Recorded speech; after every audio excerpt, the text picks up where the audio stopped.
ഇന്നലെ ഒരു ഞെട്ടലോട് കൂടിയിട്ട് ഈ ഒരു വാർത്ത കേൾക്കാൻ കഴിഞ്ഞത്. 2 ദിവസം മുന്നേ വരെ നല്ല ചിരിച്ച് കളിച്ച് ഹാപ്പി ആയിട്ട് റീൽസൊക്കെ ചെയ്തിരുന്ന കുട്ടി ഇന്ന് ഈ ലോകത്തോട് വിട പറഞ്ഞേക്കോട്ടോ. ഒരു പക്ഷേ ഒരുപാട് ചിരിക്കുന്നവരായിക്കോട്ടെ ഒരുപാട് വിഷമങ്ങൾ മനസ്സിൽ കൊണ്ടേ നടക്കുന്നത്. ഇങ്ങനെ പുറമെ ചിരിക്കുന്നവർ ഒരുപാട് വിഷമങ്ങൾ ഉള്ളിൽ കനല് പോലെ കൊണ്ടേ നടക്കണ്ടാവും കേട്ടോ. എൻ്റെ ഇൻബോക്സിൽ ഒരു ദിവസം എനിക്ക് വായിച്ച് തീർക്കാൻ പറ്റാത്തതിൻ്റെ അപ്പുറം മെസ്സേജുകൾ എനിക്ക് വരാറുണ്ട്. പക്ഷേ പരമാവധി ഞാൻ ആ മെസ്സേജുകളെല്ലാം എടുത്തു നോക്കി അതിന് മറുപടികൾ കൊടുക്കാറുണ്ട് കേട്ടോ, എനിക്ക് പറ്റുന്ന രീതിയിൽ. കാരണം കുറേ പേര് കുടുംബ പ്രശ്നം കാരണവും മാനസിക സമ്മർദ്ദം കാരണവും സൂയിസൈഡിന്റെ വക്കിലെത്തി നിൽക്കുന്ന കുറച്ചധികം പേരെ എനിക്ക് പൊതുജീവിതത്തിലേക്ക് കൊണ്ടുവരാൻ സാധിച്ചിട്ടുണ്ട് കേട്ടോ.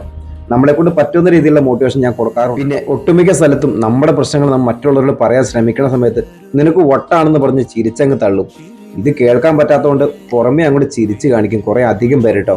പക്ഷെ സഹി കെടണ സമയത്ത് നമ്മൾക്ക് നമ്മളെ തന്നെ കൺട്രോൾ ചെയ്യാൻ പറ്റാത്തൊരു അവസ്ഥ വരും കേട്ടോ.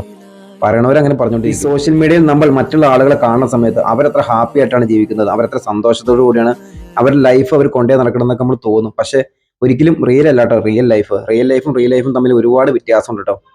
നമ്മുടെ സന്തോഷങ്ങൾ മാത്രം നമ്മൾ ഈ ഇൻസ്റ്റാഗ്രാം എന്നല്ല ഏത് സോഷ്യൽ മീഡിയയിലും പോസ്റ്റ് ചെയ്യുള്ളൂ. ഒരു സങ്കടം വരുന്ന ഒരു കരയണ ഒരു വീഡിയോസ് ആരെങ്കിലും പോസ്റ്റ് ചെയ്യണം നിങ്ങൾ കണ്ടിട്ടുണ്ടോ? ഒരു പോസ്റ്റ് എവിടെയെങ്കിലും നിങ്ങൾ കണ്ടിട്ടുണ്ടോ? ഈ അടുത്ത കാലത്തായിട്ട് സൂയിസൈഡ് അതൊരു ട്രെൻഡായിട്ട് മാറിക്കൊണ്ടിരിക്കുക കേട്ടോ. ആത്മഹത്യ ഒന്നിനും ഒരു പരിഹാരമല്ല കേട്ടോ. നമ്മുടെ വിഷമങ്ങൾ നമ്മൾ ആരോടെങ്കിലും പറഞ്ഞാൽ അത് തീരാവുന്ന കേസുള്ളൂ. ഈ